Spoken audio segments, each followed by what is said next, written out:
next week. Ah, okay. Hello, my friends. We are live once again. I am with my beloved friends at the International Leftist Coalition. This is kind of our bi-weekly series. There's a ton to discuss. We have, you guys know him. We got Dr. Peter Beatty, Kareem Batesh, and Saul Rod join us today.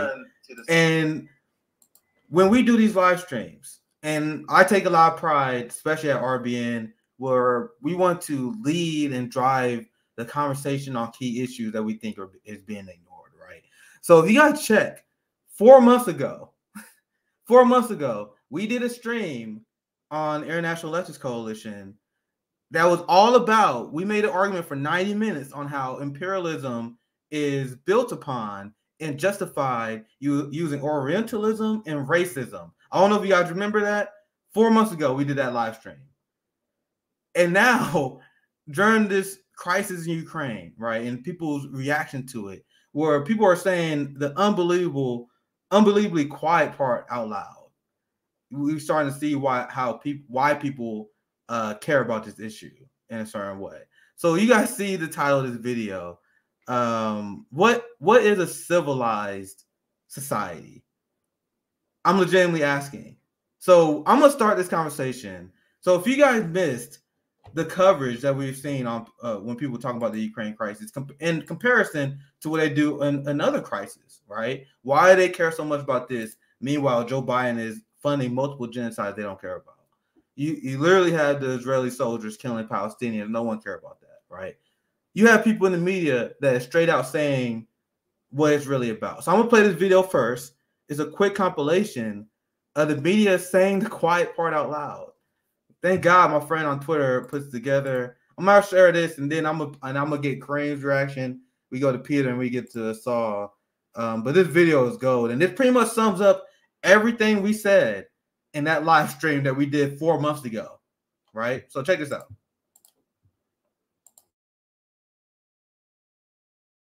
But this isn't a place, with all due respect, like Iraq or Afghanistan, that has seen conflict raging for decades. This is a relatively civilized, relatively European, I have to choose those words carefully too, city where you wouldn't expect that or hope that it's going to happen. It's very emotional for me because I see European people with blue eyes and blonde hair being killed, children being killed every day with Putin's missiles and his helicopters and his rockets. Et on parle pas là de Syriens qui fuient des bombardements du régime syrien soutenu par Vladimir Poutine. On parle d'Européens qui partent dans leurs voitures qui ressemblent à nos voitures. Now the unthinkable has happened to them. And this is not a developing third world nation. This is Europe. On est au 21e siècle, on est dans une ville européenne et on a des tirs de missiles de croisière comme si on était en Irak ou en Afghanistan, vous imaginez?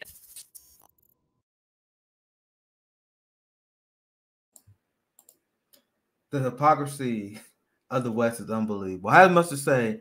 Let's get Dr. Kareem Batesh. I'm glad he joined us today. Then we get to Peter and then to Saul as well. Peter, what's your initial reaction? I'm sorry, Kareem, what's your initial reaction to that? I was just going to say, man, no show is the same show without you mistaking me for Peter. But yeah, I don't know how it is for you guys. Even though we know that this stuff already happens for so long, it's always kind of traumatic for me to see. I find it somehow very traumatizing in a way when you see that deep-rooted racism where it comes to empathy for people. I find that very, very disturbing. And I already had that as a young child. I remember already having it as a little kid, that I found it very problematic how different people are cared for in a different way, as if they are of a different kind of value. And that really gets to the root of the problem of our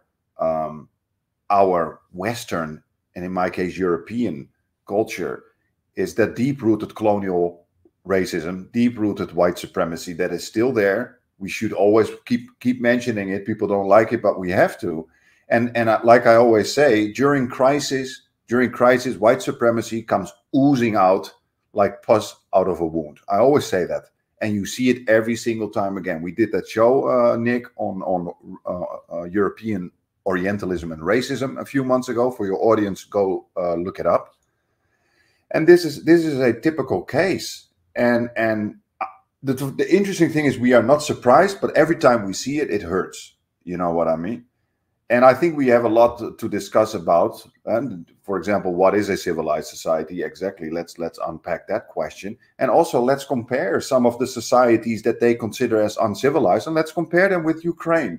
Okay, but we can do that in the future. All I just want to say right now is that every time I see it, it's very disturbing to me. I feel morally very uncomfortable. Man, during this entire event, Kareem, I've been extremely frustrated because this is the concept that Black revolutionary writers and thinkers been explaining multiple times, how you have white Western outrage when crime against humanity is committed against their own people. But when they see what happens to Palestinians, when they see people in Yemen are starved, oh man, there's nothing we can do about this. They're just the way society operates. There's nothing we can do. And you can see the mindset, the general mindset in that video compilation. This year is the original strand found. I had to search. We did this in November. European racism and Orientalism.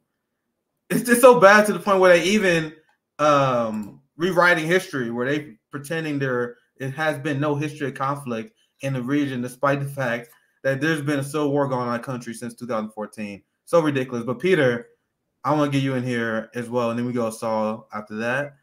Peter, what's your initial reaction to that video and the general hypocrisy on the West when covering these issues? Well, also, I wanted to answer your question because I think it's a great question. Like, what is civilization? Civilization to me is a society in which all people are recognized as having equal, infinite value. That is equal, infinite value, because human potential is infinite, and we also all share the same capacity for suffering. So those two insights should lead us to consider everyone having equal, infinite value. And a civilized society would be one in which that is recognized and put into practice. So basic needs are met: housing, education, food, healthcare. People are given the opportunity to develop their own capacities to the maximum extent, primarily through education, and then having a way to provide for yourself and your family. You could also look at Dostoevsky's line about you can judge a civilization by entering its prisons. How well is everyone treated? Are people even in prison treated as if they have equal, infinite value? But obviously, that is not the definition of civilization that's being used here. And if I can interrupt you for a moment, Peter, and you can judge a society by how they treat their minorities. I think that's a really good marker. Yeah, well, in the U.S., sadly, people imprisoned and minorities are a Venn diagram that overlap a fuck ton. And because Americans are so propagandized and they only get their information from one source, this is why U.S. grandstanding generally doesn't work. Because you have people like Putin, because our country is so corrupt, we allow them the opportunity. Putin says all the time, like, how can America criticize us when they are killing Black people indiscriminately in their country? Black people don't make that. He makes that argument all the time. And whether you agree with him or not, this is not a pro-Putin channel. He's an anti-communist, so I don't give a fuck about Putin. But he makes the argument like, how can you? We just don't lie. He's like, how can you judge us when you guys are killing indigenous and Black people in your country? Yeah. Yeah, I mean, I wrote something similar on our Substack page about how, if the U.S. had reacted humanely, actually, if the U.S. had reacted in a civilized fashion in 2001, then the U.S. government would actually have some position on which it could criticize China over the situation in Xinjiang. But, right now, with the moral standing of the U.S. government, what its counterterrorism reaction was versus China's, it's laughable. And what sort of weight would we expect to have our government to have on the Chinese government? But the definition of civilization being used here, I think, is pretty clear. It's people that look like us. That is, like, their phenotypic traits look like ours. They're part of the same political, military, economic system. That is empire, that is part of the hegemon's block. And that's what civilization in this usage clearly means, given what we've just seen. Well said, Peter. I want to get Saul in here. So what's your general reaction to that video compilation showing Western hypocrisy and the general, like, you can just, I just want to get your general reaction, Saul. You want to chime in? Yeah, I mean, I've seen all those videos, and there's more, and that's the interesting. Yeah, I part. actually found some more. I want to get you in before I share. I got some more to share with you guys. There's so many, right? Yeah. And that in and of itself is sort of indicative of the situation we're dealing with. This is not a fringe narrative. This isn't like some extreme right-wing racist kind of publication that's putting these commentaries out. This is everyone. This is like within the Western media, within the United States and Europe. In those clips, you saw it from multiple countries and multiple languages. And the reason is not like hard to ascertain. The reason is because this is the same language that has been used for hundreds of years. It is the language of colonialism. Colonialism never ended. We do not exist in a post-colonial society. We exist in a colonial imperialist society, and so that language is still used. There's no confusion as to why we're hearing the same language. Of course we are. It never ended. It's just that there's a combination of things. Number one, you haven't had an invasion or a war like this inside of European soil within the realm of like social media, right? The saturation of information where you're getting it constantly. When you look at colonial archives, you have to look at like what people were saying hundreds of years ago. You don't have the same amount of sort of archival material to have, but now it's happening. And so it's coming out, it's spilling out exactly how Kareem said, it's just oozing out like a pus-filled wound. It just keeps coming out. But it's interesting. I mean, even right now, there's all these stories which are important, right? There's a power plant. There's a nuclear power plant. They say the largest nuclear power plant in Europe was shelled. It's on fire. That's extremely dangerous, right? Like we all agree that's dangerous. This is bad. Except when a nuclear facility in Iran is attacked by Israel, no one seems to care. There's no reaction. It becomes like this is a moral outrage. In that case, it's a political strategy on how Israel can keep Iran from attaining a nuclear weapon it's supposedly been attaining for 40 years. So it's this continuous, in every little bit of it, in every part of the conversation that you see, it's so much hypocrisy that it's almost impossible to unpack. It's just continuous in every single part of it. And let me just say at the outset, one of the frustrations is hearing this commentary now that, people like us are looking at these issues with a critical lens. We are being told that's whataboutism. We are being told we should be focused on Ukraine. We are being told, why are you talking about this? Why wouldn't we talk about this? It's not a defense of an invasion. It is to say that when you do not treat things consistently, when you do not treat things like they are the same when in fact they are, the exact situation we find ourselves in is the logical conclusion of policies that have been put in place for decades. And so if you don't like it, which I don't, and I'm sure everybody here doesn't, we're all anti-war advocates. And that doesn't mean we support certain wars and not other wars. No, we are against all wars because it is insane that this is how we actually still think that we resolve conflicts. But the problem is we are consistently against war. How come the people that have been proponents of war this entire time are all of a sudden anti-war activists? That's the issue. And we're not even allowed. The irony of ironies is, so you have brown people, you have Muslims, you have people all across Asia and Africa who have suffered under these types of policies, under wars, and they've been completely ignored. And now that they're saying, hey, why have we been ignored when apparently you're all peace activists?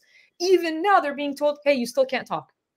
Now's not your time to speak. Neither was this entire decade, the decade before that, the century before that, and century before that. You're just never allowed to speak your minds about what's happening. What all of that boils down to is a very simple fact. And Edward Said brilliantly summed this up in Orientalism, in his study of Orientalism. It is because they are considered less human. That's it. That's the whole bottom line of the situation. You can talk about it this way when you are not considered human and when someone else is. And until we address those issues, we'll continue to see these videos nonstop. Yeah, it's our job. Well, I'm speaking for at least me and Assault here, as people who live in the imperial core. Like, what am I going to do to hold Putin responsible? That is not inherently going against my values in terms of imperialism. Because we see right now the Russian sanctions are hurting ordinary Russian people. And I honestly don't see how leftists can support this shit. I'm gonna do a breakdown tomorrow, go in details of the real people. Like, you guys think Russian oligarchs are being hurt by these sanctions? You're a fucking joke if you didn't. Like, these are ordinary people who try to use Google Pay, Apple Pay to use trains. There are sex workers who can't make money as an independent sex worker because of these sanctions. Why would anyone support that? I don't support that. But I want to show this tweet from Asal and kind of get her reaction from this. If you guys don't follow Asal on Twitter, you guys are missing out. So this is what you said. I don't like this layout here. Let me go tweet this way. This is Asal Twitter. Check this out. It said, "What if the U.S. has spent the last decades using its enormous power and reach on promoting sovereignty, human rights, and global rules-based order with its actions instead of just empty words," that you said. So this is the example you lay out here. The United States is stealing Afghan money. This is the example I use all the time. The U.S. invasion of Iraq. Like, I wish we had a global reaction the way they're cracking down on Russia. I wish there was a way they could do that to the United States. Because I want you guys to know it's about power. They just can't. You guys think Putin is more responsible for more crimes than Biden? He's not. It's just no one can hold Putin accountable the same way we hold Russia accountable. You got a few more. U.S. rejects Human Rights Watch accusation of Israeli apartheid. Once again, four Palestinians were killed by Israel 2 days ago now. 2 days ago now. God knows what they did today. Every day, if you don't check the news, you missed it. Every day there's something going on in occupied Palestine. Last one. Over 2 decades, the U.S. global war on terror has taken nearly 1 million lives. Taking nearly 1 million lives. But people will vote for this establishment while having Putin derangement syndrome. That is what just drives me crazy, especially as a black man who's a victim of neoliberalism. And when I talk about how we're victim of neoliberalism, no, people don't care. People rightly care about the plight of the Ukrainian people, right? Since I played your tweets, I saw there. Do you have anything you want to add? And I'm gonna pass it to Kareem afterwards. Well, those examples, of course, were all examples that involved people who are not considered people, right? And so that's why you can that's why the process of dehumanization is so important to understand. And it's not unintentional. The way that the news media uses certain phrases, certain words to describe, when we are on the side of, when we are actually proponents of war versus when we are apparently peace advocates, when we are stealing resources, when we are, allowing, arming war criminals, when we are war criminals ourselves.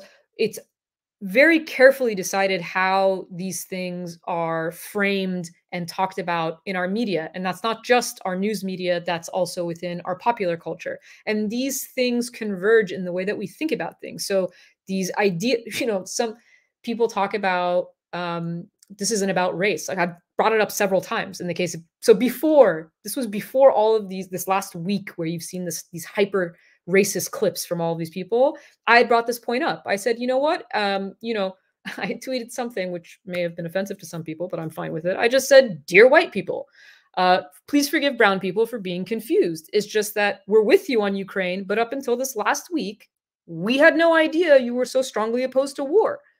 We just didn't. There was nothing that said that you were opposed to war.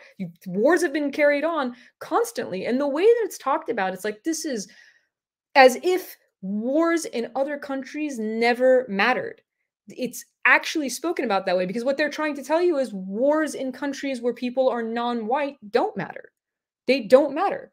And this is just the perfect example of it. But, we've talked on this panel, we've talked about the importance of the conversation about race and racism. And when you bring it up, people get angry. Like, why are you making it about race? I'm like, because it is about race. Unfortunately, there's no other way of disentangling it. And now that you've seen all of these commentaries, why are you telling me I make it about race? They make it about race. They're the ones who are saying it's sad because they're blonde hair and blue-eyed. They're the ones that are saying, well, it's different because those people are uncivilized.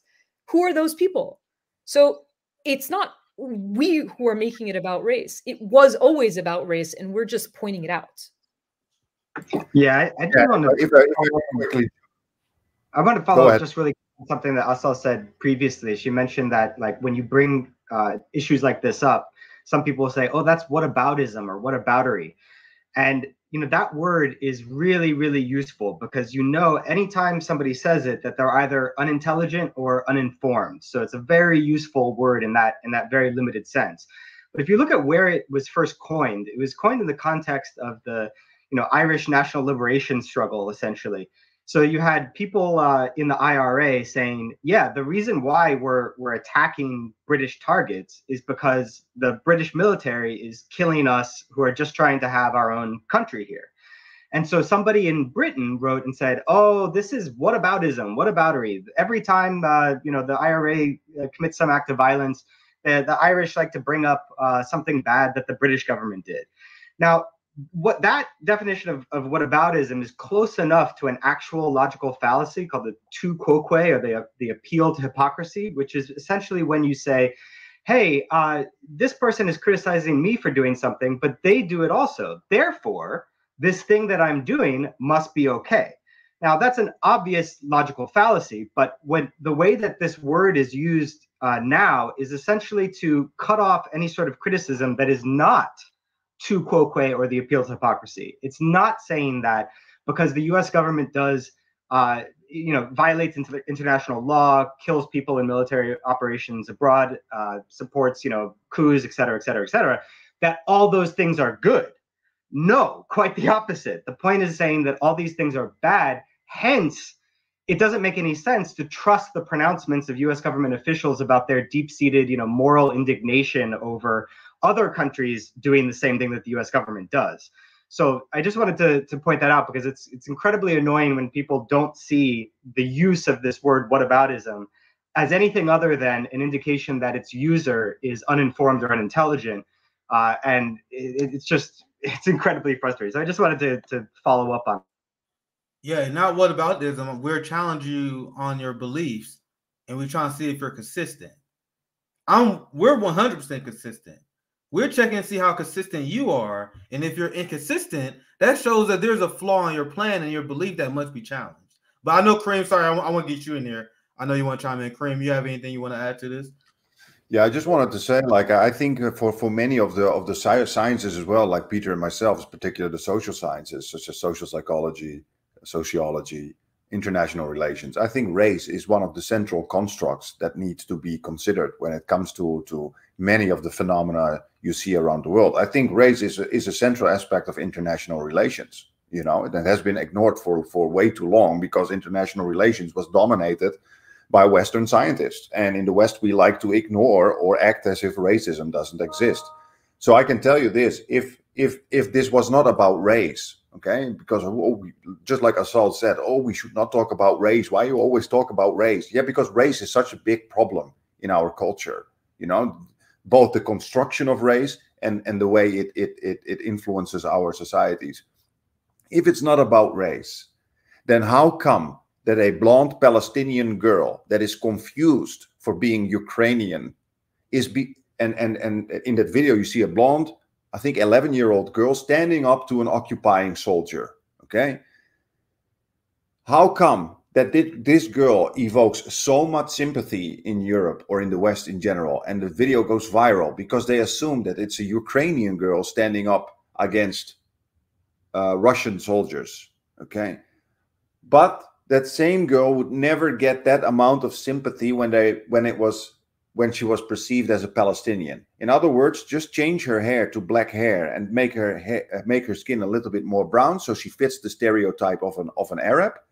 And that same video would not get the same results. Why am I saying this? Because up to now, everybody knows what's happening in Palestine.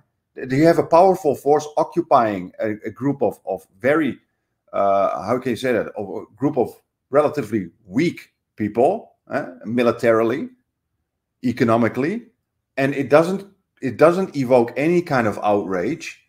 But when you see a girl from that group standing up against an occupying Israeli soldier, it evokes sympathy when people think she is European. And really think about this.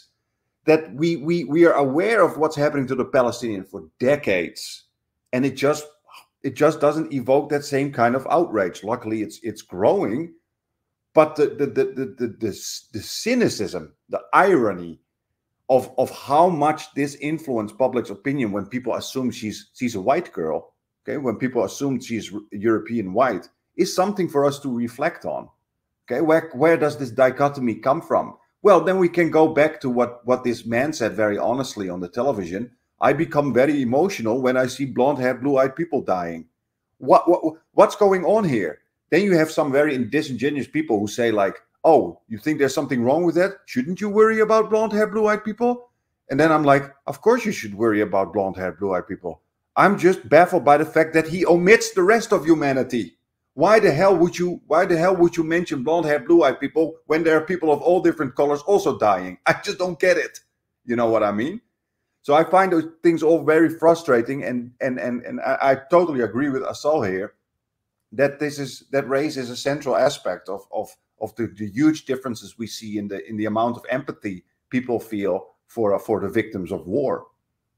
Yeah, and I have a lot of questions for people. So now this is going to lead to a lot of interesting conversations in the future, because I allowed no opportunity. Well, I use any opportunity I can to shift the Overton window to the left and to break cognitive dissonance and to get people to understand where I am coming from using current events as an example, right?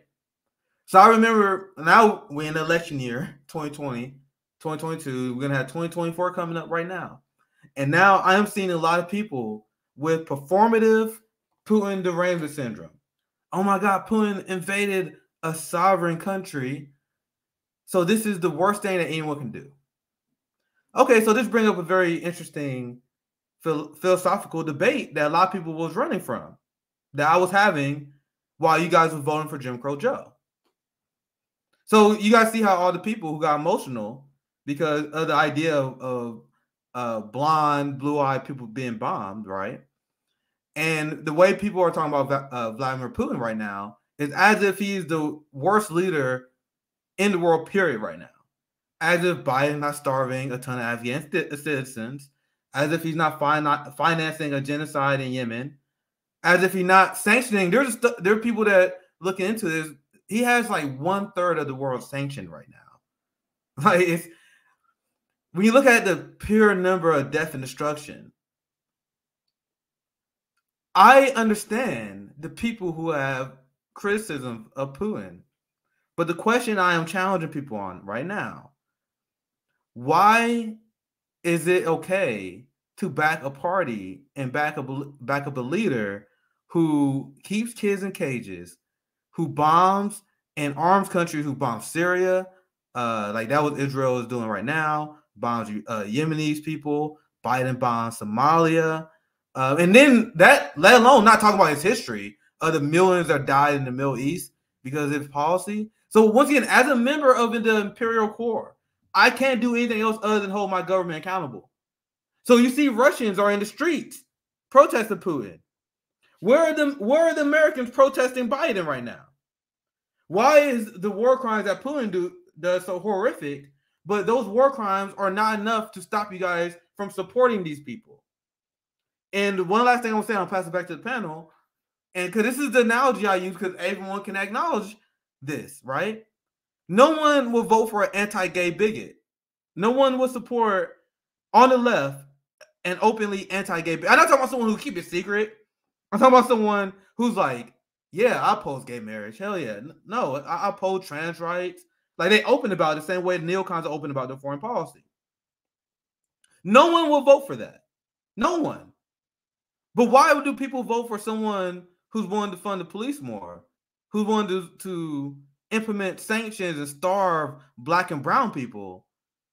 But I promise you, if they would not vote for Putin if given an opportunity, because of what he did in Ukraine. So I'm here just to ask questions and poke holes in these flawed logic. Why is one thing beyond the pale but not the other? And as a Black man who's seen the entire like progressive left like fall in line for this guy, I was like, what he did to Black people, that's not the cutoff for you. And so go ahead, Kareem. I won't give you your thoughts, Kareem. But you see how when this stuff happens, as someone who's just intellectually curious, who asks questions, who's like to poke, I like to poke the bear. Like, why is one thing like beyond the pale? Like, no one will ever vote for Ron DeSantis. right? Like the idea of people voting for Ron DeSantis is crazy, but not the Democratic Party and Biden, who's responsible for the deaths of countless Black and brown people. So these are the questions I just want to ask. And I do want to be clear. I'm not trying to shame people who vote for Biden, because I mostly don't blame the people who had Trump derangement syndrome. I blame the people like who was lying about Biden. You know, like the people who trying to pretend he's gonna be better. Just to be clear, because I'm not trying to shame people like who made that bad hard decision. I disagree, but I understand. But Kareem, I know you want to chime in. I'll let you guys respond, and then we can get to the next part of the story. Yeah, I think that really touches on everything we just said. It's the pain of, in your case, what you're saying, Black people, that just doesn't count as much, and that is that I would say that is that psychological hierarchy of empathy. I would almost say there is this hierarchy in a racist culture. Everything is hierarchical. So even victimhood is part of a hierarchy. Okay, so there is a kind of racist hierarchy even behind people's sense of empathy. What you just saw is so blatant. What that guy said. Oh, I see blonde hair, blue-eyed people dying, and it makes me emotional. It's so blatant. I found some more we're gonna react to. Yeah, go ahead, Kareem. It is so blatant. Okay, that people easily start to condemn it. Oh, and this is ridiculous. But we all know very deep inside that it's somehow not very surprising. Like it makes sense to us. That's morally very uncomfortable. It makes sense in a way, you know. And I discuss it with Peter on an upcoming show of ours, that even myself as a kid growing up in the Netherlands with Hollywood and fashion and video games and white people being propped up everywhere and science and Nobel Prize, you need years, decades of deprogramming trying to disconnect yourself from that psychological white supremacy that is inside you. So what we need to do to understand what's going on here with these differences in empathy and is really try and understand, where does this come from? Why would you feel more emotional, more empathy when you see a human being with a lack of melanin in his or her skin or their skin and hair as more painful if you see that person suffering? Where does it come from?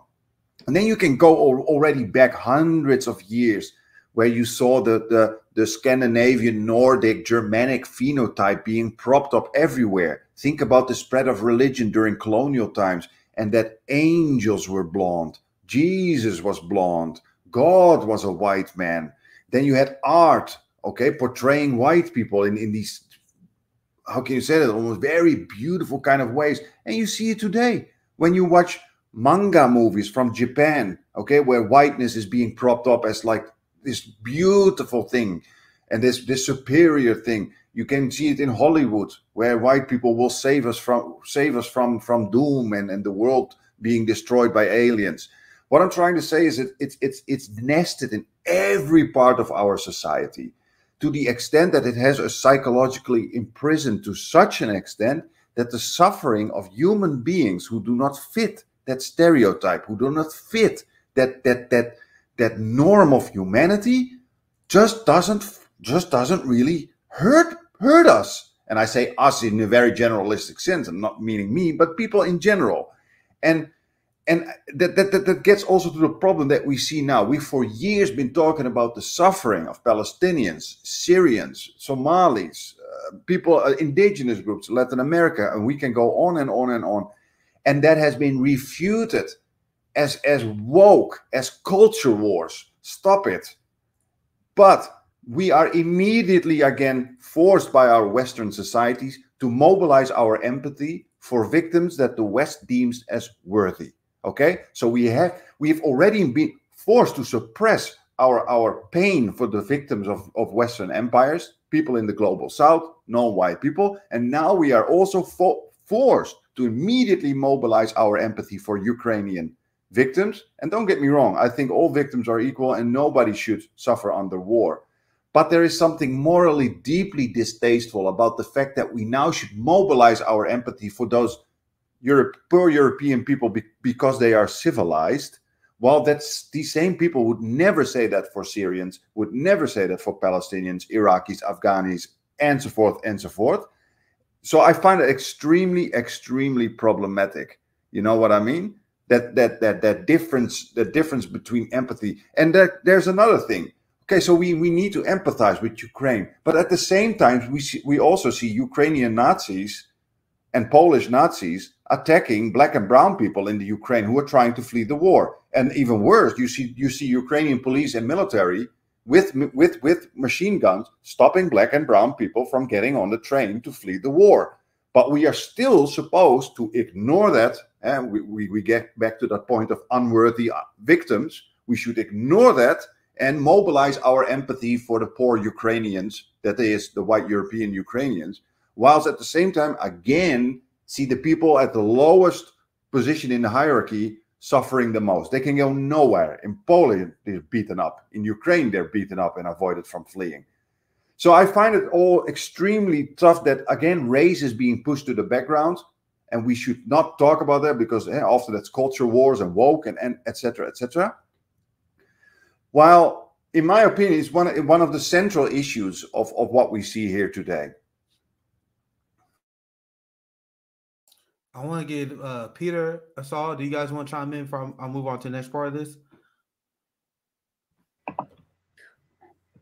I just wanted to add, because, you know, we're talking about why we feel the need to point out these hypocrisies.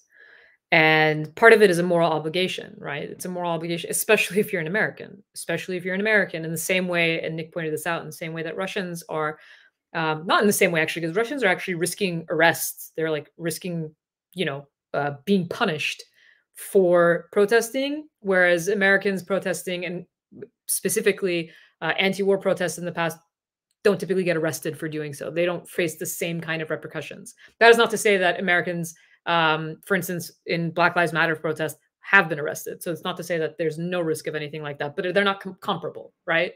So there's the moral obligation, but there's a pragmatic part of it that should also be considered, which is the reason why we bring up the hypocrisies is because those hypocrisies lead to these exact situations. They lead to more and more suffering. The reason being, they render the systems that are meant to prevent these things from happening meaningless. So it's not just, it is, of course, in my opinion, the first reasoning is the moral reasoning, but there is a very pragmatic reason behind it as well. It doesn't work unless we apply it to everybody. There's no, you can say we have international law. It's not international law if it's not applied to everybody. That's not actually law. So the issue isn't that we're pointing out the hypocrisy. The issue is that other states are seeing the hypocrisy, and that's why they can act in the ways that they do. Because as long as our intention is to maintain empire and to maintain hegemony and empire, then all we're doing is competing in the same old world principles, but calling it a new world order. And so we can't be, it's like we're dumbfounded all of a sudden that, oh my God, someone thinks that they can invade a country? Yeah, because we've been doing it this entire time.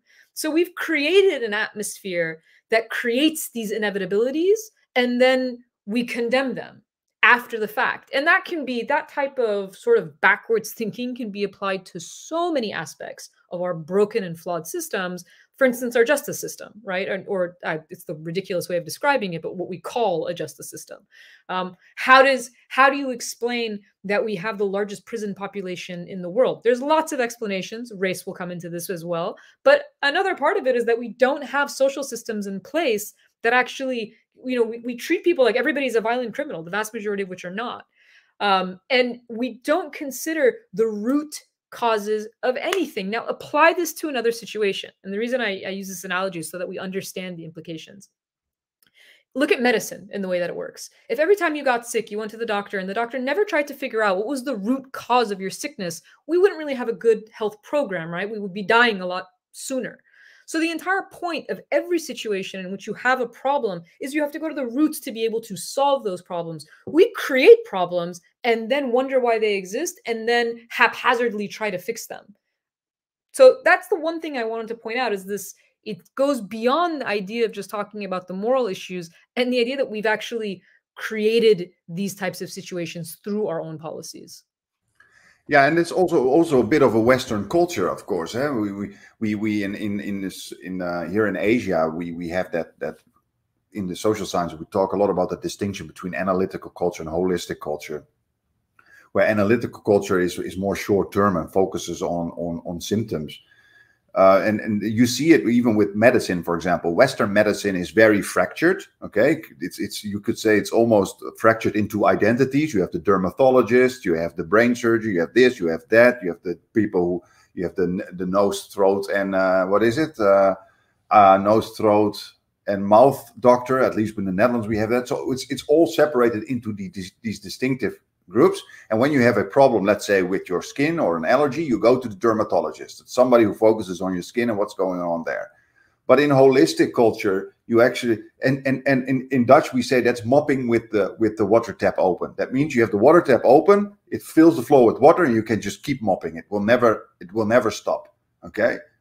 But when you have a holistic conception of things like Chinese holistic medicine, you try to understand the interaction of the whole bodily system and see where it comes from. You know, that you have an allergy reaction or whatever. So you don't just go to the dermatologist who just gives you a shot of adrenaline or something, you know, or steroids and deal with your problem. And the next week the problem is back. But you try to investigate the digestive system, the history of your health history and everything to see, okay, what's going on here. And it's the same with what we see now with all these wars. Okay, people who start discussing these wars by starting in 1998 or something, let's say about Iraq or something.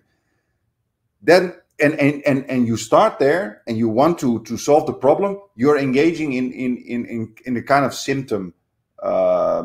Focusing on the symptoms instead of the deeper systemic root causes. If we want to understand what's going on today, we have to go back hundreds of years. We have to understand colonialism. We have to understand the division into nation states. We have to understand the pain and suffering of people and the moral outrage they still feel for what happened to them. We must understand, of course, what we just talked about today, the long history of white supremacy that makes us divide people in worthy versus unworthy people. And that is because with imperialism, of course, we cannot just say, oh, these people are attacking us because they are against our freedom, or they are authoritarian, or they are the next Hitler standing up. No, we must go back hundreds of years to understand where does this come from, or even sometimes 100 years or a couple of decades. Okay, it's not that it's always the case, but usually it's related to deep, long historical developments. And it was the same with 9/11. Okay, with 9/11. You saw the same as now. You were not allowed to say anything. You were not allowed to bring any nuance into the discussion. You were only allowed to say they are against us. They are against our freedom. They are barbaric. They are inhumane. They hate our freedoms. That's it. And you had some people who wanted to understand the deeper root causes of why.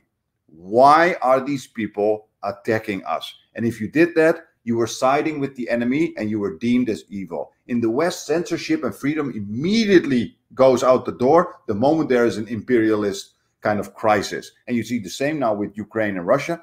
You are not allowed to discuss the narrative from the other side, to the extent that in Europe they're banning RT, they're banning any kind of channels or programs that are related to the more Russian narrative, you could say.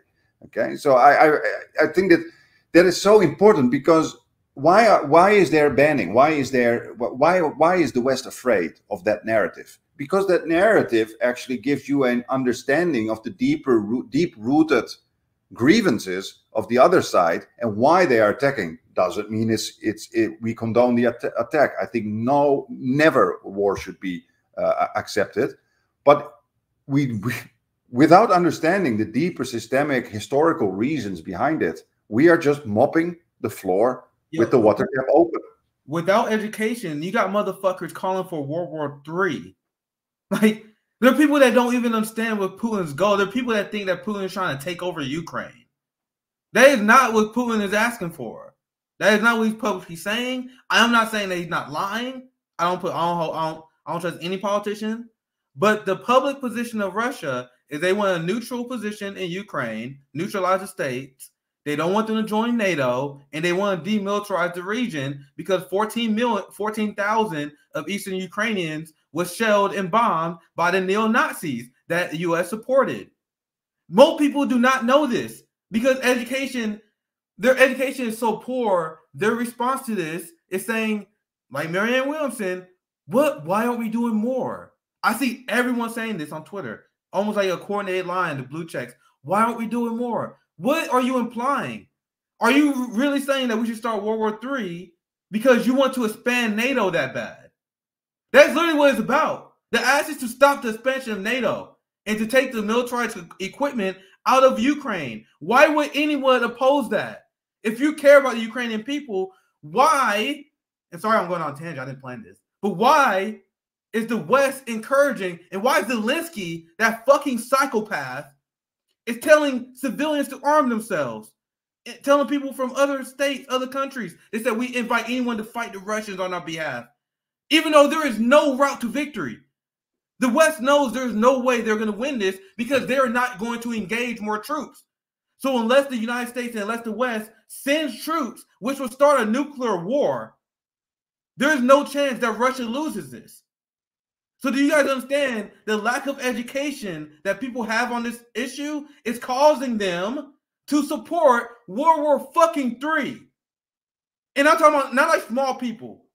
And I got replied. I've been replying to these people all day on Twitter. What? And I'm like, what the hell is wrong with these people? Meghan McCain, I saw she was like, why is Biden not doing enough? What are you talking about? The only way that you take that position is if you disagree with Russia's stance that NATO should expand. So you're saying that you want Ukrainian citizens to die fighting the Russian military because you don't want the Ukrainian region to be demilitarized? But sorry, I didn't mean to go on that tangent. The reason I did this is because I want to highlight there's so many people who have no idea what's going on because of what Kareem just said. If you even mention the history, of this conflict, if you mention what I said, if you mention what the intentions of the Russians, they call you a Putin puppet. I've been called that all for the last week. People are like, oh my God, I didn't know SocialistMMA was anti-American. I didn't know SocialistMMA was a pro-Putin puppet. That's what all the people on Twitter are saying now. Because I have the audacity of talking about the history. And like, bro, you guys don't know anything about the conflict. We want to get this shit right. But go ahead, Peter. We got this shit right. I was on a panel talking about this. Like our moral psychology evolved to work really well in our small tribal groups to sustain extensive cooperation within our groups. In today's age, with these massive superorganisms we call nation states, I don't think that psychology is very well adapted at all. And precisely what you're talking about is an example of that.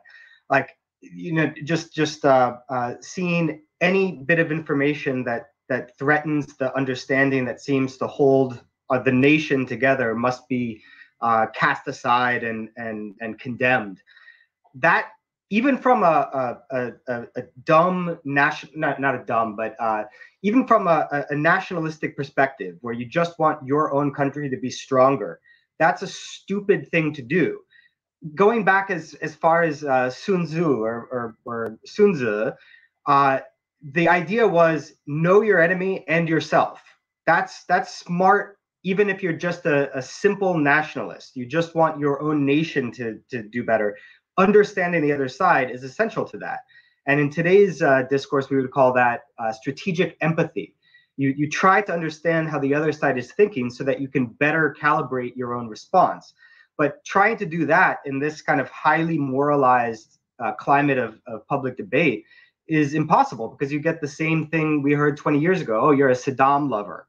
You're pointing out that it didn't make any sense. The UN weapons inspectors didn't find any evidence of WMD. Saddam had a long history of being sharply opposed to Islamic fundamentalism, seeing it as a threat to his secular nationalist regime. The fact that the US government had a friendly relation, all of those things, you bring up historical context that throws the current government narrative into question, and you're a Saddam lover. And today you're a Putin lover or a Putin puppet or whatever. But it's that same malfunctioning of our moral psychology that ends up making us stupider. And then you get people saying, we should enforce a no-fly zone. Well, a no-fly zone means that you've got to bomb all of the anti-aircraft equipment on the ground. You've got to knock out all of the enemy's jets in the air. How is that not a declaration of war? Or the people are like, okay, fine, yeah. The no-fly zone is a bad idea because that's basically declaring war. We should instead just supply as many weapons as we can. Okay, well then you're saying let's use Ukrainian lives to cause trouble for our enemy. Let's turn Ukraine into a meat grinder and kill plenty of people there so that our geopolitical desires can be met. That's also insane. The only thing that makes sense is pushing for peace, for a negotiated settlement immediately. But that's not what we're hearing, because that goes against the narrative, and then it feels like it's against our in-group. And then, you get demonized because people sense that their in-group is being attacked just by bringing up essential historical context so that you can better understand the path towards peace. Peter saw and Cream. I kind of want you guys to respond to that. I saw this what Nico tweeted out. Can I just jump into what Peter just said? Go ahead, Cream. And this is also what you said, Nick. I think Westerners and people in Europe in particular and the United States who are propping up war, who are celebrating almost war, saying we should send weapons, no-fly zone, we should almost celebrating a third world war. These people have been disconnected from violence, from war for so long, and only seen it happening in the global south, that they don't realize what it means, and they are propping it up and celebrating as if, because you just almost feel untouchable, because the West has been how can you say that, inoculated, can I say that, isolated from these kind of conflicts for such a long time. We externalize that with our economic and military power.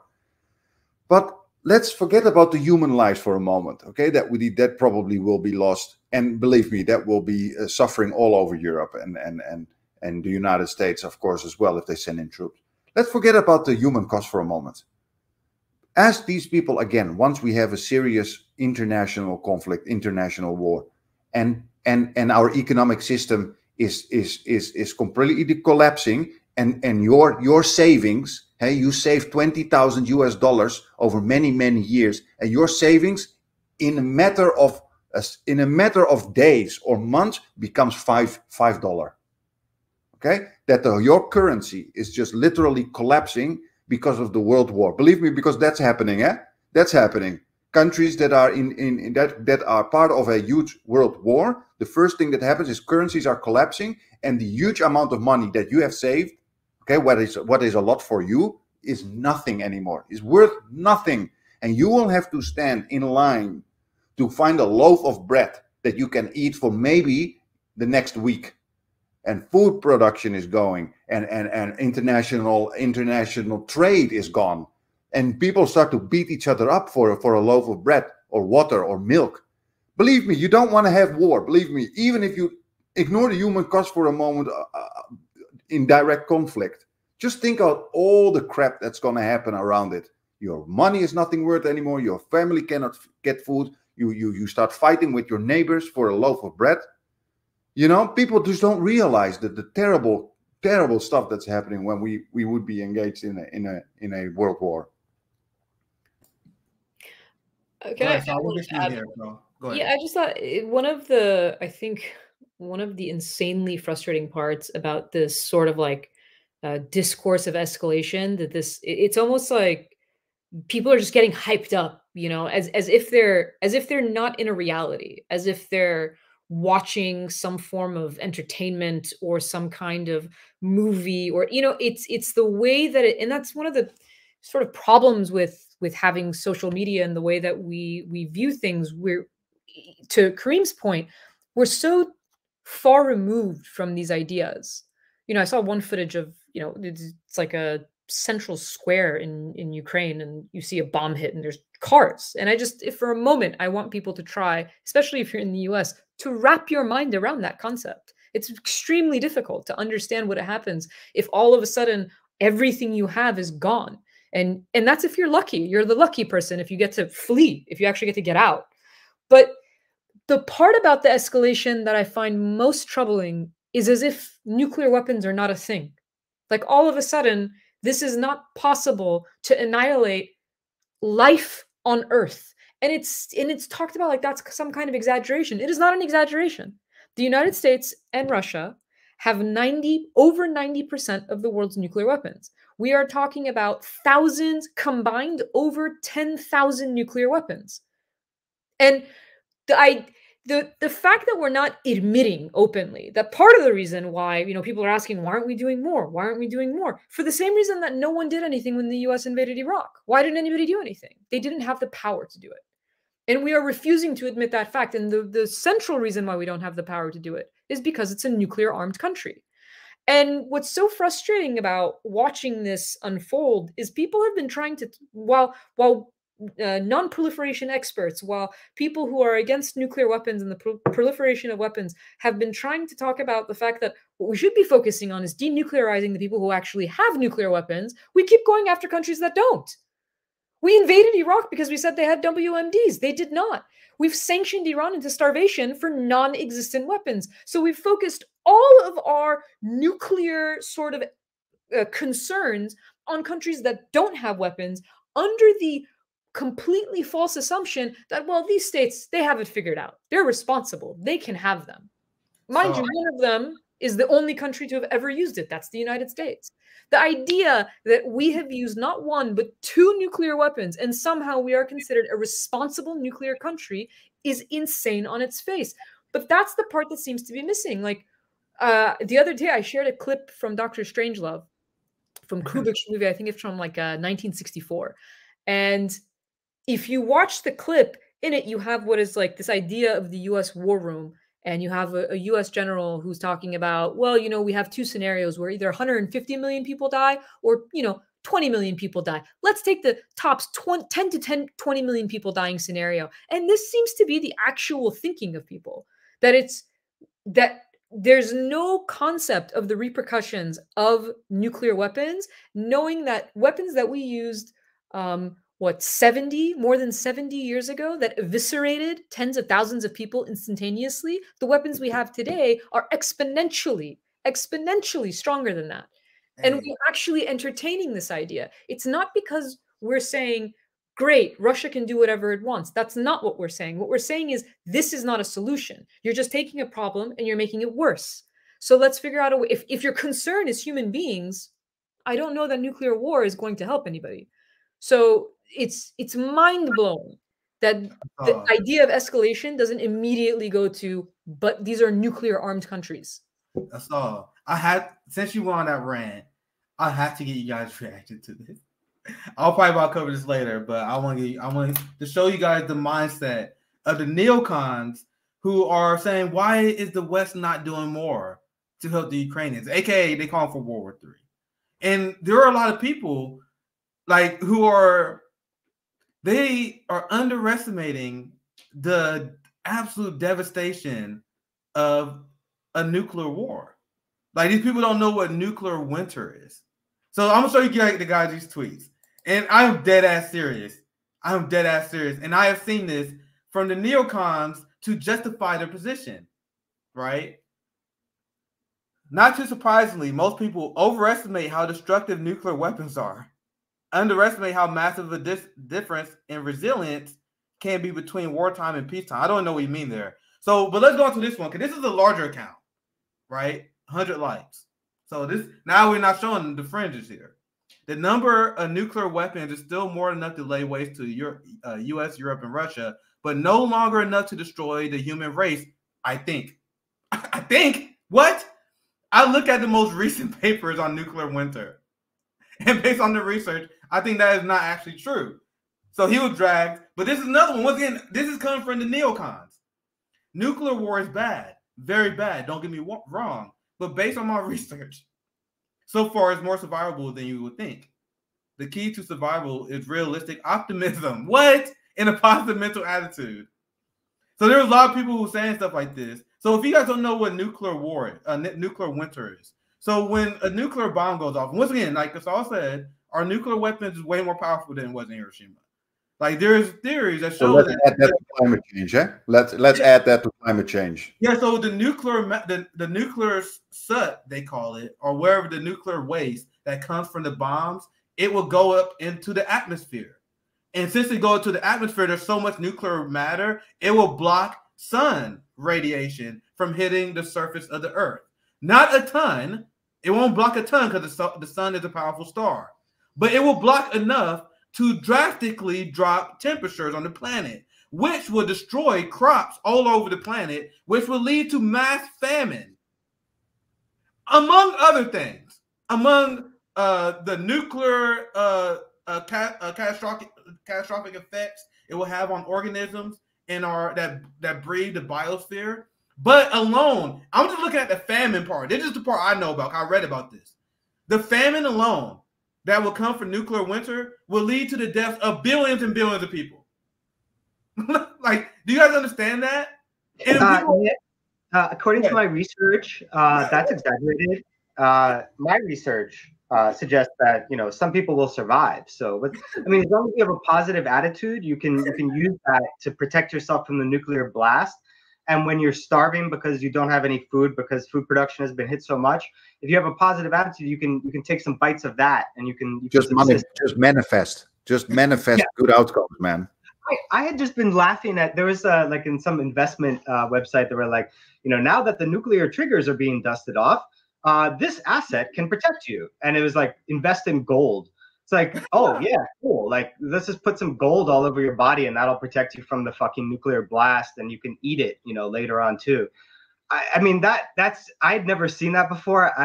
My brain is still kind of like swimming in my head trying to figure out like how people could be that stupid. But I mean, I would just recommend watching the movie from the 1980s called Threads. It was a British movie. It was like a mockumentary about what would happen after a limited nuclear exchange. And it just shows how society, because our societies are so incredibly complex and intertwined today, and we know this, or we should know this, by looking at the effects of supply chain interruptions over the past couple of years. What happens and how society begins to fall apart. And it was a movie, a mockumentary, basically just trying to get people to understand what would happen. But it was actually listed as one of the top best horror movies of all time by, I think, like Time Out magazine, because it is one of the most scary movies you'll ever see. I have no words beyond that. I cannot believe I just saw that. This is the position of people who are calling for escalation, because Russia just said if the West intervenes in its military operation, you guys will see a response you guys never seen in your nation's history. So you guys are flirting with disaster. And will it happen? I don't think it will, like, if you ask me. But the consequences of it happening is so dire that everyone has to talk about it as if, like, even if there's like a 1% chance of it happening, everyone has to be an alarmist, because that 1% is way too high. And people like Meghan McCain, I don't have the tweet saved. Maybe I'll share it with you guys if I can find it quickly. But she pretty much calling like, yo, we should just fucking go to war with Russia over this. Like, that's so stupid. Some person just called Sean Hannity. Sean Hannity just called for the assassination of Vladimir Putin. It's like, these guys are agents of death. These people are psychopaths of the highest order, and they have massive amount of power. There's no other words in English language I can use. That's why I'm glad Assault brought this up, because like, there need to be complete nuclear disarmament. I don't know how we even get there. There's like organizations fighting for it, but I don't know how much traction they get. Obviously the world leaders not like the military-industrial complex.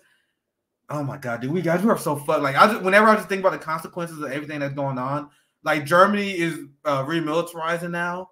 We got to send more military aid. We got to increase military budgets. Europe about to increase military budgets now because of this. In the middle of a pandemic, while people are starving, people are not getting health care. The police state is expanding. Guys, fuck. It's like, we are in a tough position.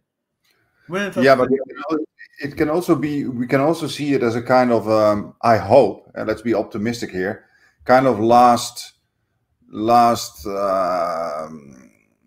how can I say that, the final struggle of a generation that is dying out, you could speak. I do not see that there's any change coming anymore from the generation that thrived under the capitalist system that we are part of. Okay, that generation, it's so deeply nested in their brain, it's just not going to happen. But I do hope and I do feel that there is a new generation that's really questioning that destructive capitalist system that we are part of. We are part of a system that centers around profit and competition. Okay, a continuous growth and competition, and a system that centers around these kind of constructs cannot result in a world without war, death, destruction.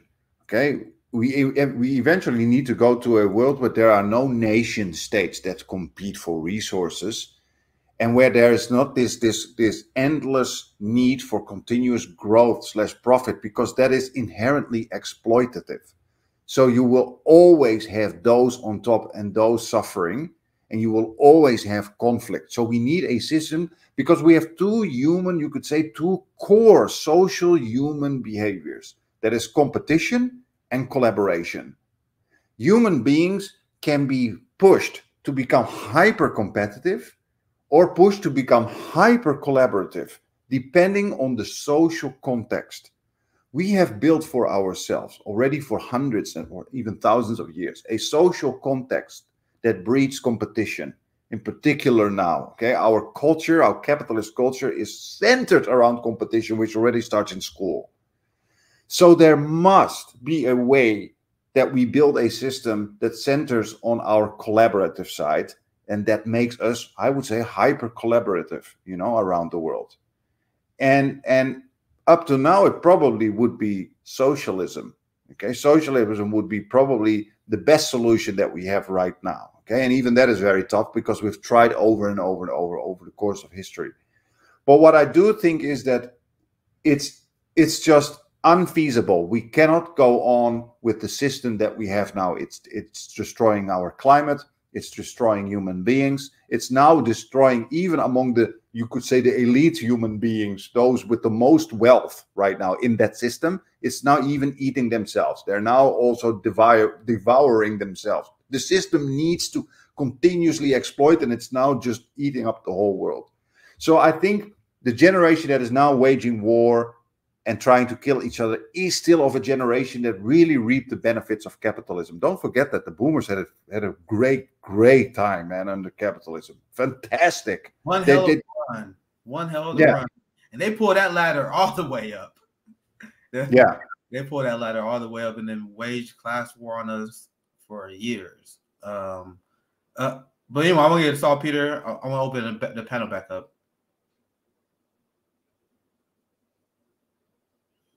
If not, I can share this. I want to share this because this is kind of on topic, right? Because we talking about Orientalism, and like the headlines I have been seeing has been insane. I had to double check this, and I was kind of hesitant on reporting on it when I first saw it because I was like, this real? This is so crazy. So this from the Wall Street Journal. Russia's turn to its Asian past. What? As nostalgia surges for Eastern conquest of Genghis Khan, Putin maps out its own empire. This is like straight up fake news. Like, I explained to you guys what Putin is looking for. He just want to stop the expansion of NATO. You can I'm anti-war, and there's a lot of discussions on other tactics that Putin could have used to fight against NATO and U.S. aggression other than invasion. Because as being anti-war, you all right, this is absolute last response, retaliation, right? So I align with that position. But this is just straight up lying. Because they're implying that there's some sort of conquest going on. That there's land that Russia is trying to take. That, like, if you want to criticize Putin, go ahead. Russia is doing a great job at that, apparently. A lot of people protesting Putin. But that is objection. That is not what Putin is looking to do. Let alone the racist headline, because that was the main reason I pulled it up. But you see how they said how Russia's going back to its Asian roots. as if European and Western European society doesn't have centuries of genocide and imperialism. But anyway, I don't want to go over the entire ridiculousness. I want you guys kind of react to. I'll open the panel up if anyone want to chime in. Yeah, no one ever said, you know, that the sun never. We go ahead, Peter here. But go ahead, Peter. Nobody ever said that the sun never set on the Mongol Empire, but that certainly applied to the British Empire. So, you know, anyway. Asad, do you want to chime in? So I would maybe push back a little bit on what you're saying, Nick, because I would still call what Putin is doing imperialism. I mean, it is whether and I don't know, and let me make this perfectly clear. Eastern Europe, Ukraine, and Russia, they are not my areas of expertise. And so I don't want to talk about things in very strict terms that I don't know the historical details of, in the same way, for instance, when I talk about the Middle East or Iran or something like that. But I mean, I would say anywhere where I don't know what his intentions were beforehand. I don't know what his intentions are now going in, but he has nonetheless invaded a country, and there is the language he used in his own sort of like the speech he gave. I think it was the day before, or like right around when the invasion actually occurred. I mean, that was imperial language as well, right? That sort of historical narrative that said, you know, there is no real Ukraine. Ukraine is part of Russia. It's always been part of Russia. I think that denies a lot of the self-determination that we've seen in post-imperial worlds in general, right? Well, there were all of these empires, and when empires broke apart, you could say that about a lot of countries, right? Well, they're not real. A country is real once it's self-determined. That's the entire point of self-determination. But God, I mean, the Wall Street Journal sucks. So I'll probably never get an op-ed there, so that's fine. I'm just going to say that out loud. The fact that you would have that published, though, first of all, it's racist, obviously, right? Because it's racist for so many reasons. It's just so difficult to like wrap my head around why it's so racist. But the other part is that it implies that the language he is using is unique. It implies that empire is somehow unique to Asia, of all places. And I mean, Peter alluded to that when he talked about that phrase, the sun never sets on the British Empire. The sun never sets on the US military. How's that? That's right now. That's not like some euphemism from the past. That's the current situation that we exist in. So, I mean, but when you do the part of it, when you bring up NATO, I think there is a part of it that's important for people to understand. And again, none of this justifies Putin. The language he uses is clearly imperial. But now imagine if, you know, Russia and say Canada or Mexico, a country that borders the United States, had some kind of alliance. And what Russia wanted to do was bring one of those countries, one of our bordering countries, into a military alliance and then put bases and troops and weapons on US borders. I'm fairly sure the US government would take issue with that. And the problem, again, is that how Russia sees it from their point of view, again, repeatedly, not justifying Russian behavior, not justifying an invasion, but how they see it from their point of view is as a security threat. It is a security threat. And a lot of nations that are surrounded by the US military see themselves in that same light.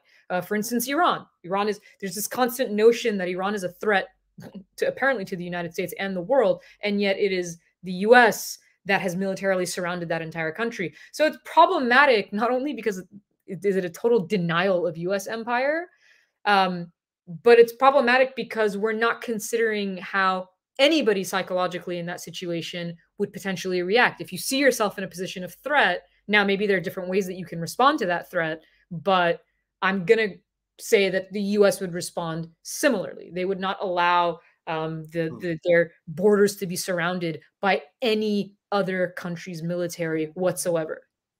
Yeah, especially considering when you look at Russia's history, when you look at the conquests and the crimes of Napoleon centuries ago, right? That marched into Russian territory. And then we look at the Nazis who marched all the way to Moscow, killed millions of Russians. So to me, this is just me, it makes sense that Russia don't want people arming neo-Nazis at the border. Now, what Asal said is 100% true. And I have seen Russian leftists, and I've seen many people criticize Putin for his imperialism. Now, I align more with Lenin, where Lenin talked about imperialism as a capitalist global order that must be resisted, imperialism being the highest form of capitalism. So my position will always be resisting NATO, resisting the capitalist imperialist structure, because this war and the conflict that the West have in Ukraine is based on pipelines and based on natural resources and old Cold War doctrine. That's why I always want to add the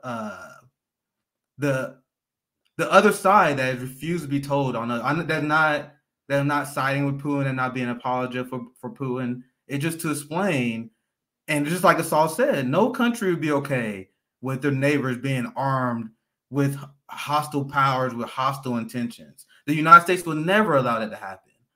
So, like, I allow the people who are in charge of holding Putin accountable for criticizing his imperialism. But as someone who's a member of Imperial Core, I see the imperial gains that the United States and NATO have to take advantage and escalate the situation. And that's why you see the military-industrial complex increase. That's my general leftist position on that. And when I define imperialism, I define it as the neoliberal capitalist order that we live under. And that's what I resist. And there are people on the streets in Russia, which is good, right? They resisting Russian imperialism. But shit had nothing to do with me. Because like Lenin said, our goal as Marxists, at least as a Marxist myself, I'm taking down the capitalist, imperialist, global order, which is imperialism. But Asal was 100% on point. I just wanted to clarify my position. Anyone else have anyone to add? Anything they want to add? I actually wanted to add something, but I want to let Kareem go because I know he wants to speak. No. Yeah, we can go ahead after you. Well, the only thing I wanted to add is going back to that Wall Street Journal headline and this idea of like Asian empire and like empire being right. It's like this idea of like Mongol hordes coming through, and that's what they're trying to talk about. And the reason I thought about this is because like sort of the original title that we talked about and what we wanted to discuss is this notion of the language that they're using, like who is civilized, right? And so again, it's like, oh, Asian cultures are uncivilized because look, they're empires. I find that I've had the most difficulty dealing with that. It's as if the hemisphere that we're sitting on is being ignored completely, right? Like, oh, Asians Asian culture is imperial. The languages that we speak, not on a continent, not in a country, a hemisphere, half of the planet was colonized by Europe and genocide was committed where 90% of the living population was taken out. So what boggles my mind is being civilized, genocide, slavery, colonialism, that's what a civilized society does. The Europeans apparently are shocked that they're part of that their civilized societies are partaking in war. Who do you think World War I and World War II, who fought that? That was in Europe. Like half of the reason international systems had to be created was because Europeans kept fighting each other. So it's not just that it's racist, it's that it's totally ahistorical. And it completely ignores the massive amount of violence that has come from Europe. And that continues to affect peoples in the global South, peoples in the Middle East, in East Asia, everywhere in the world that's not white, basically. Yeah, and that's such a good point, Asal, and I've said that before as well. I think one of the most amazing things European, Western, and I'm generalizing a bit. Of course, we have had distinctions between European cultures, but let's lump it together for a moment to be easy.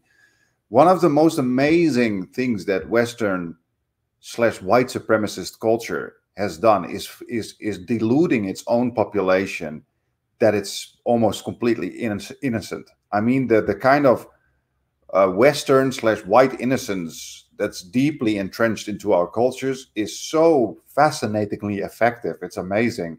The fact that you colonize pretty much all of the world, engaging in severe genocide, slavery, and so forth, and still pointing your finger at the weakest nations for being the most violent or the weakest minority groups for being the most violent and uncivilized is just fascinating. How deeply deluded we are in the West, you know what I mean?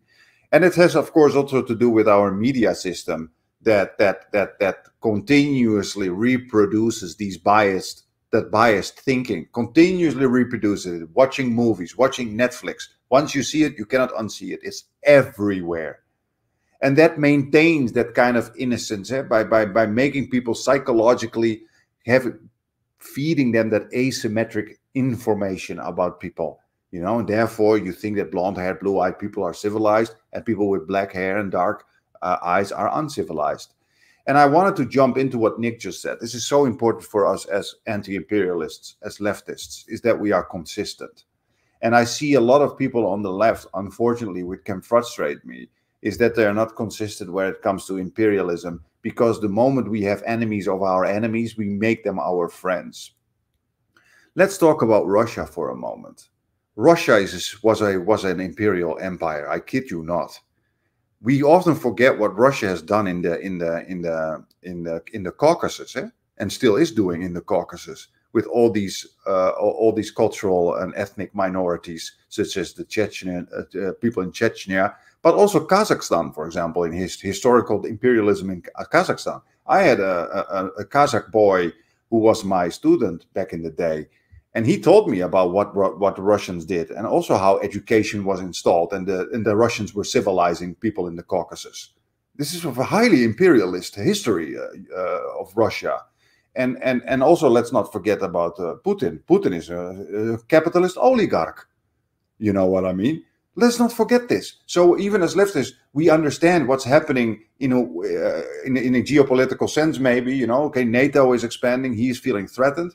This is happening in a capitalist system because they are continuously competing. So we can understand it. But we cannot forget what the kind of person Putin is in the history of Russia. And the imperialism that is still going on in the Caucasus, you know, Eurasia, how you call that, Eurasian continent, you know, the Caucasus, all these Caucasian ethnic groups and cultures. That's serious stuff, you know what I mean? And I really wish, and this is why I guess I have this dream of having an international solidarity movement where we can resist imperialism in all its forms. The only option, it seems to be, to resist Russian imperialism is giant Western military budgets, right? And then Putin was pushed to a point where he felt the only way he can advance Russia's interests is invading Ukraine, because NATO pushed him to that point. Now, it was like, how do we even get to the point where we can even resist imperialism as it is? Because there are a lot of people who want to cozy up to the liberal establishment in resistance of Putin, but that is still serving imperialism. So what you guys say is 100% on point. It is, especially as someone who lives in the imperial core in a country that is responsible for so much crimes, it's like, how do you even begin to, like, all right, now I got hold and now I got to go after Putin now? It's like that's something that I just struggle as an American. But you guys make 100% solid points, but just so much to fight. Like, where do you even start? Like, we got to fight the police state here. We got to fight the NATO establishment that destroys Africa. We got to fight the war against the global South, and now there's also Russia and their nefarious doings, right? But that's what we even, like. Where do we even start on that? But we can. The only thing we can fight, Nick, is what, and I think Chomsky says that many times very well. He says, "I understand there are problematic people all over the world, but the only place where I can make a difference is in my own society." Yeah. So it's our responsibility. It's very simple. That's where we have a little bit of leverage, and we can try and make some change. Yeah, I actually learned that from Chomsky. I love that point he makes, and I take that to heart. That's why I always go after the United States establishment, Biden, because these are the people that I can hold accountable at least a little bit. I can, right? Like, there's not very much you guys can do against Putin other than supporting sanctions that will harm the Russian people, which I'm not for. I'm just not for it. Like, I just don't see the argument. It's not effective. I'm gonna do a breakdown tomorrow. It already being counterproductive because there are reports, and when you're in the fog of war, we gotta be careful, right? But there are reports that, like, a lot of Russians are being impacted by these sanctions. It's not like the West intentions is like, all right, we want these sanctions, and now they will hate Putin because of this. No, Russians have lived under U.S. sanctions like millennials my age their entire life, and now they just got hit where they can't use Google, Apple Pay. So there's reports now. You got Russians like, dude, maybe we should bail on the West because they can just turn our shit off. There's a lot of talks on the ground like, yeah, we don't agree with Putin, but yo, the fact that the West can just turn our shit off, that's terrifying. So they're actually having a counterproductive effect of radicalizing like Russians who didn't have a hard side. Now they're like, yeah, I don't like Putin, but I don't fuck with the West either because they can just destroy us. But I'm gonna cover that tomorrow. I got an article. I got to read more. I want to read more counter arguments to it as well. But that's one of the things I heard. But I want to hear from Asar. Go ahead. Because actually something you just said to me, it just made me think of something about Iran. It is the most sanctioned country in the world. Yeah. But it's this idea of our sort of like, God, and then we could probably go through a laundry list of this, but counterproductive policies, right? So it's not just that if you're Russian right now, it's not just that the West can turn off everything for you. It's that they did, right? It's not the power to do something. It's the fact that you now know from experience that they will. If they're, if the circumstances fit, they will do so. And the thing about it is, there's all this question of, well, what do we do? What do we do to punish Russia? It's like you're supposed to hold states and governments accountable, not those people. People are supposed to be innocent. People are supposed to be non-combatants, right? Like that's the whole point. It's the same reason we said earlier why Americans aren't like no American would support the concept of, well, we should lose our life savings because the U.S. invades and bombs countries. Because it doesn't make sense. We're not, what about all the people who don't vote for those things and are against those things? We're not the ones making these decisions. But in terms of counterproductive policies, in the case of Iran, and this isn't about, this is related to sanctions, when Iran entered into the JCPOA, into the Iran nuclear deal in 2015, that was brought about basically by support from reformist and moderate voices in the country, right? They overwhelmingly, Iranian people voted for a moderate administration because they thought that they would get sanctions relief and that they would enter this deal. And they were all against Iran having a nuclear weapon. Now, this is something that's very interesting that's happened since the US reneged on the deal and reimposed maximum pressure sanctions, which have basically starved the Iranians and hurt them, impeded the flow of humanitarian goods during a pandemic. There is a change for some of those moderate and reformist voices. These are young reformists, people who have supported the Green Movement in 2009, people who stand against the hardliner conservative elements of the state. And they're now thinking, and this is not a general statement for all of them, but this is from specific cases in which I've heard myself, people who have changed their tune and thought, well, maybe we should have a weapon. Maybe that's the strategy that Iran should have. Because in fact, when we tried to stay away from having a weapon, we got screwed. So why I bring that up in the context of what you just said about Russians is that's what I've been trying to say all along. Our policies are so backwards, so counterintuitive. They undermine everything that we say because what we say and what we do tend to be opposing things. And we're not understanding sometimes from the US perspective that these are other human beings in other countries that have their own political calculations and their own situations. And we have to understand it from their point of view, or else we'll keep creating policies that actually, radicalize people, make them think that then we don't need to be part of this global system because in fact, that system works against us. Yeah, that's such a great point. So I want to show you guys this, because this highlights what we were talking about in terms of sanctions having the opposite effect of what it intended. The intended effect of sanctions is to turn people against their leadership, right? And this is actually reported by Crystal. So once again, I'll plan on doing a research segment on this so I can get other opinions as well, because honestly, I haven't been a big fan of Crystal's coverage of this. But anyway, this is coming from Crystal. She tweeted, even New York Times admitting that our historically brutal sanctions hurting Russian people may be backfiring.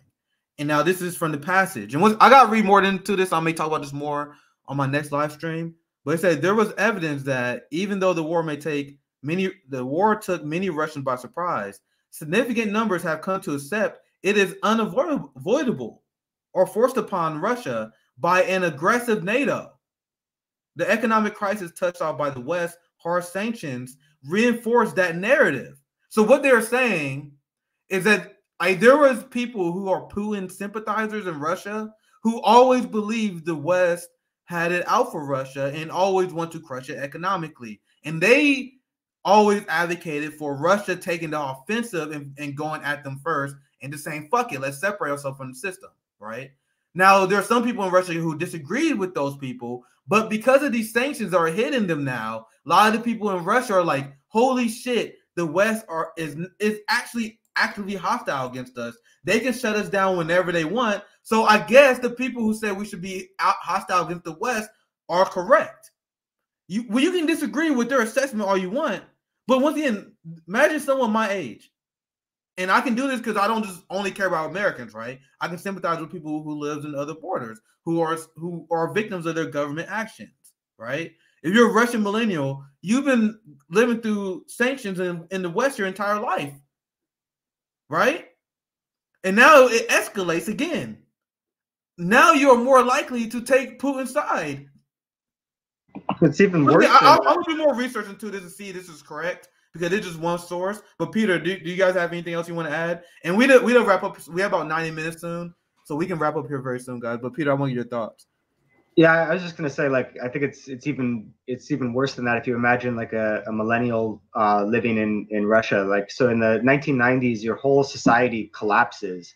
You have people in the Communist Party who think that, you know, they're going to do much better if they shift to a capitalist system. They can hobnob with their fellow elites around the world and have the similar levels of wealth. So that faction of the party won. They transitioned to capitalism. They brought in a whole bunch of Western advisors. And the result of that was an absolute disaster in the 1990s. You had millions of people dying early from deaths of despair, alcoholism, suicide, etc. And then you have Putin being picked by Yeltsin, who is, you know, big friend of Western governments, buddy of Clinton. He picks Putin. And then Putin shifts a little bit away from, you know, just allowing the whole society to be ripped apart and, you know, robber baron gangster capitalism, and keeps the same gangster capitalist aspect. It's still a country ruled by oligarchs, but renationalizes some industries that would otherwise have just been a source of drain of wealth to, you know, London, New York, Switzerland, etc. So your life has been just you've been living in a disaster zone since the 1990s. And then of course now it's getting even worse. So I mean, it's horrendous. And I've been talking about how, like, our moral psychology doesn't really help us very much in practicing strategic empathy. That instead we default to strategic narcissism. And the example of sanctions is a good one. Like, we just assume that people are going to react in the way that we think they'll react, or the way that we think they should react. They should risk their lives to overthrow their government. Well, the same dynamic applies in Russia as well. If you have that same kind of atmosphere of, you know, this highly charged moral atmosphere, then wouldn't that be a more reasonable or a reaction that we would expect to be more likely? People saying, "Oh, look, the West is hitting us with sanctions and making my life worse. Maybe my government is right to wage war." You know, just not thinking clearly because our minds are so clouded with moral indignation. And on the Western side, as well as the Russian side, that is very underinformed. You couldn't possibly hold, this is not a tenable position to hold that your government is on the side of the angels and it's only the other side that's evil. You know, but I think that dynamic is present on both sides, and it's incredibly worrying because of all the things we just brought up before about the threat of nuclear war, not to mention the kind of suffering that we would expect to see in Ukraine if it turns into a long-running guerrilla war and insurgency. I mean, yeah. Yeah, so strategic empathy is, of course, extremely difficult for a society, for a culture that only knows the language of domination. I mean, that's not going to happen from a society like the United States. The United States was founded on violence.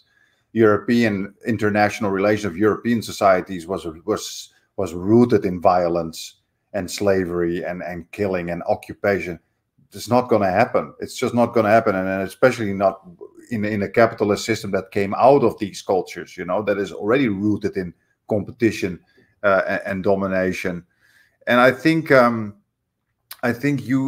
Nick also said something, but I lost what I wanted to say. Yeah, so maybe yeah. if you get back to Yeah, me in a we're couple gonna.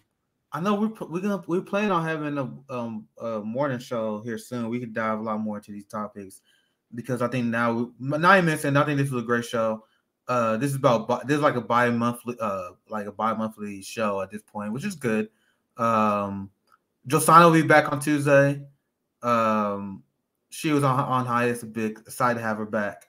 One last thing I want to show you guys. This will be very quick because I see everyone in the chat been asking. I found it. So breaking news, very quick. I just want to give you guys' reaction to this.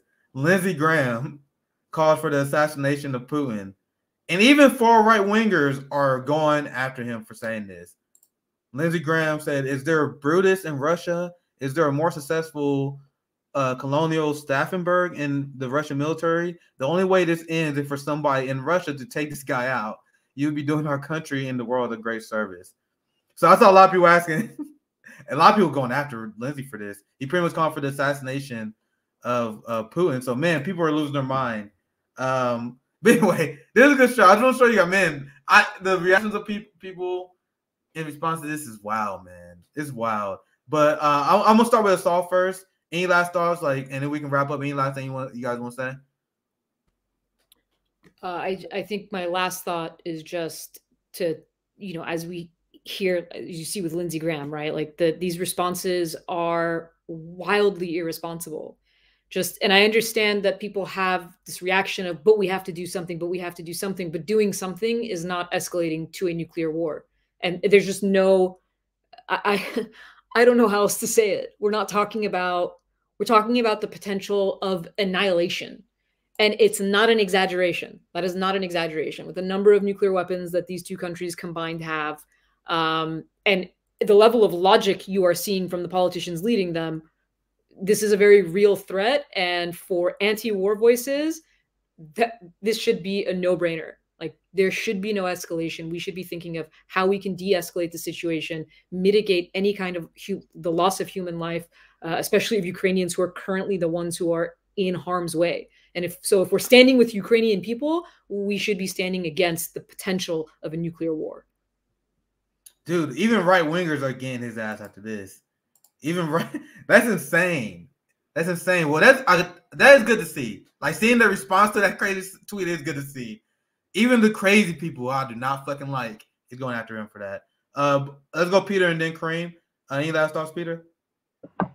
Yeah, I mean, like, to do something, there's plenty of things that we could be doing, like taking care of all of the refugees that are streaming out of Ukraine now, not just Ukrainian nationals, but whoever is living there, making sure that they're taken care of. And then the other thing is pushing for diplomacy, for a negotiated settlement, an immediate end to military violence. And, it's just amazing how that is not the primary aim in so much of this insane discourse. And instead, it's like, send more weapons so that we can fight Russia to the last Ukrainian standing. I mean, and then that is viewed as pro-Ukrainian. That just seems absolutely insane to me. Likewise, the light talk about nuclear war. There was actually a good article, op-ed in the New York Times a couple of days ago, talking about how things have changed in Western public's conceptions of nuclear war. In the 70s and 80s, this was an issue that a lot of people were reading about, were discussing, were thinking about.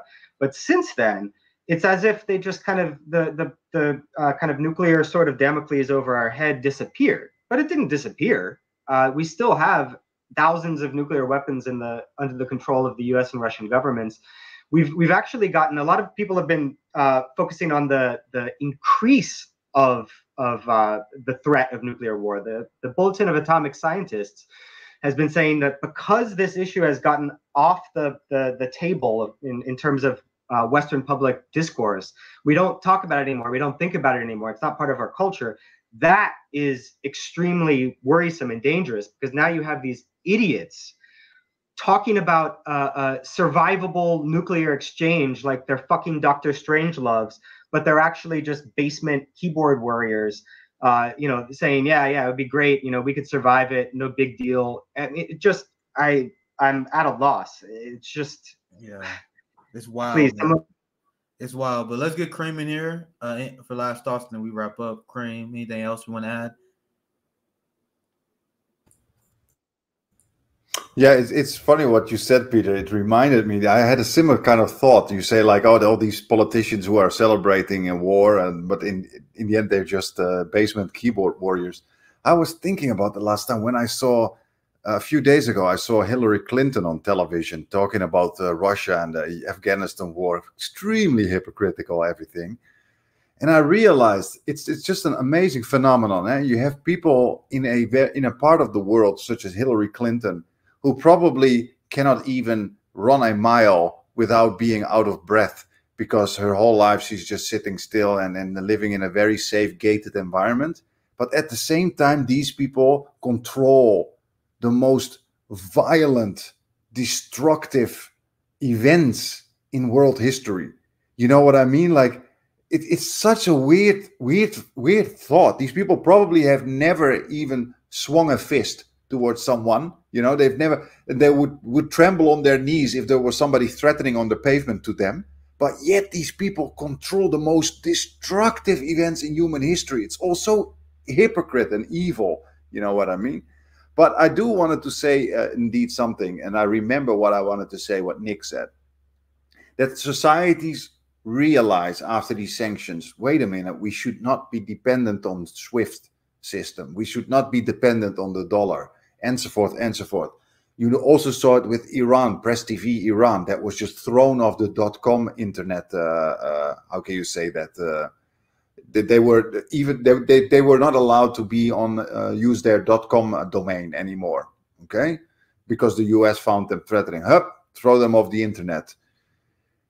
And this is something for all of us to finally start to realize, that we are all dependent on the infrastructure of empire. Google, Facebook, Twitter, .com, the dollar. And I think people increasingly realize it just doesn't make sense, because it gives one group of people so much leverage over other groups of people. And that also brings me to Twitter, by the way. There was also something I was thinking about, a bit of the psychology behind Twitter. I have noticed that so many people are resistant on Twitter, and we start to feel like almost a bit victorious. We post our tweet, and then you see it gets 1,000, 2,000, 3,000 likes. Oh, people agree with my anti-imperialism. But you know what I notice about Twitter? It's already been there for a long time. It's been happening for a long time. I think it's a pacifier. I think Twitter I think the US government has already seen for a long time, let them post their crap on Twitter, because it's a pacifier. People don't go on the streets. You get your 10,000 likes and you think, I made a difference. People agree with me. And this is happening already for years and years and years and years. Okay, and then what? People are all tweeting their resistance. You know, I think it's an extreme pacifier. I think it's psychologically a superb tool for empire. During one of our morning shows, we probably had to dive into that. That's a very interesting. That'd probably be a very interesting topic to dive in and discuss. Obviously, we don't have time tonight. Always great talking to you guys. This show is we run this about 2 times a month now, which I think is pretty good. I think that's a good number. So we'll be back here very soon. You guys will see Kareem, Peter, and Asal on the channel a lot. Because I'm also going to bring back the International Solidarity Summit. I went through a lot of like personal family trauma this winter, so I pushed it back. But we still have that on the schedule, so that we got that coming very soon. Like, it's gonna be great. I got a lot of great plans and ideas for that. So stay tuned. Tomorrow I will do. I'm gonna do a Friday stream as well. Lee Camp will join us. Lee Camp is one of the victims of this insane crackdown on the freedom of the press by the West. He has redacted tonight. One of the few people who platformed me. I mean, I was on this show. Lee been great to us. So it's a tragedy to see people like him victims of like this new Cold War, right? So he's gonna go on. He'll be here tomorrow. But appreciate all you guys from watching, and always good talking to our family here at the International Leftist Coalition. Have a good one, comrades. Have a good night.